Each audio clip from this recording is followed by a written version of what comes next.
Non se che ocorre responder a ninguén que non estás metido a tercellas nalgúnha rede social.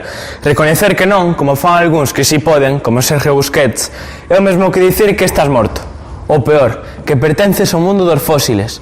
Ou se cadra que servirás de carne de canón para o último pringado de Games of Hungry. Si, porque esa outra.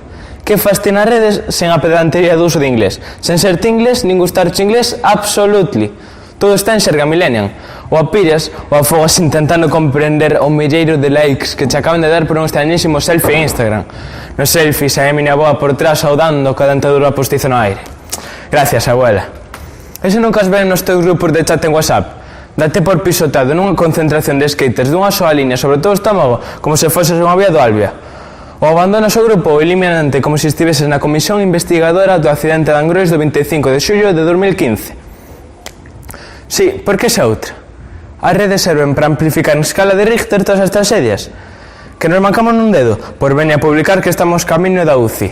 Que hai unha riada no noso barrio, por veña a publicar un vídeo caseiro do derradeiro xuízo final. Que un tolo nos Estados Unidos mata dun golpe sen previo aviso a centros de persoas vegas.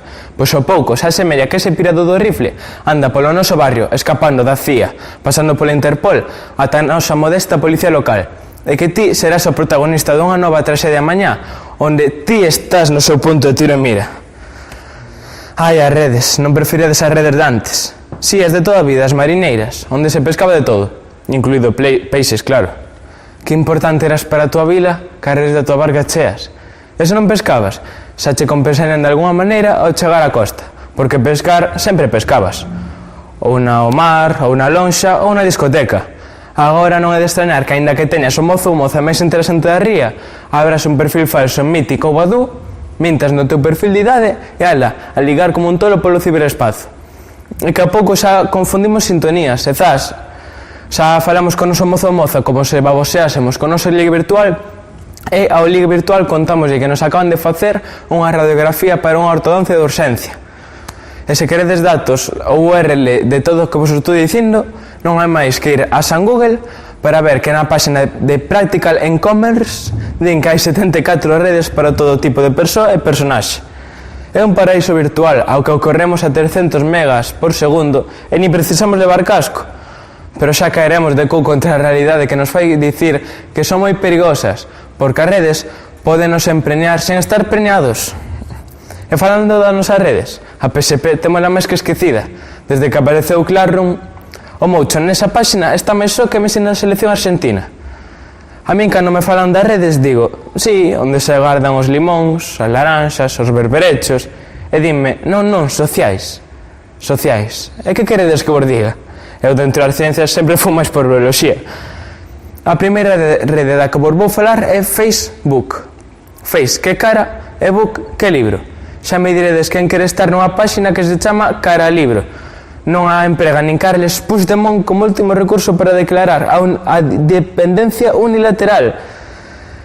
Eu vi nos xornais unha nova dunha señora que pasou 5 anos da súa vida viaxando por 12 países para coñecer a 626 amigos que tinan no Facebook. Podes atopar con xente moi curiosa, xa hai que estar moi aburrido, e ter unha oferta de cartos. E unha vez fun a Madrid a coñecer a un destes amigos virtuais e díxome, é que lo que máis me gusta de ti é el acento.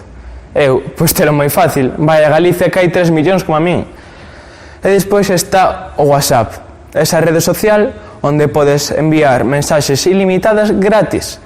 A min o que máis me molesta é a xente que tarda en escribir.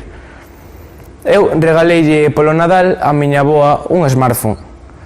Instaleille no Play Store WhatsApp, empezou a escribindo.